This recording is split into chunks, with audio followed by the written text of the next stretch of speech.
கொண்டு வரப்பட்ட ஒரு எம்ஆர்ஐ ஸ்கேன். இதோட சிறப்பம்சம் என்ன அப்படின்னு பார்த்தீங்கன்னா, ஓப்பன் எம்ஆர்ஐ அப்படின்னு சொல்லுவோம். அது பொதுவாக எம்ஆர்ஐ வந்து க்ளோஸ்டாக இருக்கும். ஒரு டனலுக்குள்ளே போய் தான் நம்ம ஸ்கேன் பண்ணுற மாதிரி இருக்கும். அப்படிப்பட்ட எம்ஆர்ஐ தான் யூஸ்வலாக நம்ம ஊரில் இருக்குது.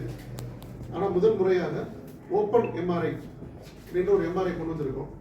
இந்த ஓப்பன் எம்ஆர்ஐக்கும் இருக்கக்கூடிய ரெகுலர் க்ளோஸ்ட் எம்ஆர்ஐக்கும் இந்த பெரிய வித்தியாசம் வந்து கிளாரிட்டி தான் சொல்லுவாங்க. ஏன்னா ஓப்பன் எம்ஆர்ஐயில் கிளாரிட்டி முன்னாடியில் நல்லா எல்லாம் இருந்தது, ஆரம்பத்தில் இருந்த ஓப்பன் எம்ஆர்ஐயில்.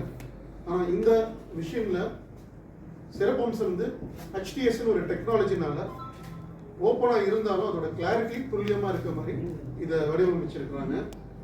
இந்த HTSன்றது டெக்னாலஜின்றது வந்து என்னன்னா, high temperature super conductive coil அப்படின்னு சொல்லுவாங்க. ஒரு ஸ்கேனுக்கு ஒரு புவியீர்ப்பு தன்மையில தான் இந்த ஸ்கேன் நடக்குது எம்ஆர்ஐன்றது. அந்த புவியீர்ப்பு தன்மை வந்து பர்ஃபெக்டாக அந்த இமேஜை கொடுக்கணும்னா அதுக்கு காயில்ன்ற ஒரு கருவி தேவை. அந்த காயிலை வந்து இந்த மிஷின்ல வந்து துல்லியமாக காமிக்கிறதுனால ஓப்பன் எம்ஆர்ஐல இருக்கக்கூடிய இமேஜ் கிளாரிட்டி வந்து ரொம்ப அருமையாகவும் ரொம்ப தெளிவாகவும் இருக்கக்கூடிய ஒரு இமேஜாக இருக்கு. இதில் மெயின் அட்வான்டேஜ் என்னன்னு பார்த்தீங்கன்னா, பொதுவாக பார்த்தீங்கன்னா நிறைய பேர் இப்போ ஸ்கேன் பண்ணுறதுக்கு ஒரு பயம். உள்ளுக்குள்ளே போகணும், அது டனல் மாதிரி இருக்கும், சவப்பெட்டிக்குள்ளே போகிற மாதிரி ஒரு ஃபீலிங் இருக்கும். கிளாஸ்ட்ரோஃபோபியான்னு சொல்லுவாங்க, அதுக்கு பேர் பயம். க்ளோஸ்டு ஸ்பேஸில் இருக்கிறதுக்கு பேர் கிளாஸ்ட்ரோஃபோபியா. அந்த மாதிரி இருக்கிறவங்களுக்கு வந்து இந்த சாதாரணமாக இருக்கவங்களுக்கே சில நேரம் கிளாஸ்ட்ரோஃபோபியா எம்ஆர்ஐ ஸ்கேனில் வந்துடும்.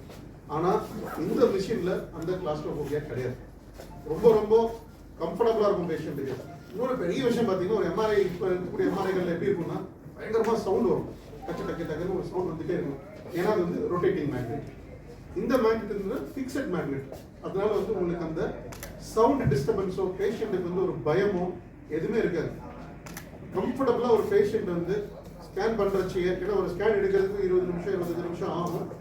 அந்த டைமில் சில பேர்லாம் வந்து ஸ்கேன் எடுக்கும் போது வந்து தூங்கிற அளவுக்கு கம்ஃபர்டபுளாக இருக்கும் இந்த மிஷினில் இருக்கக்கூடிய சிறப்பம்சம்.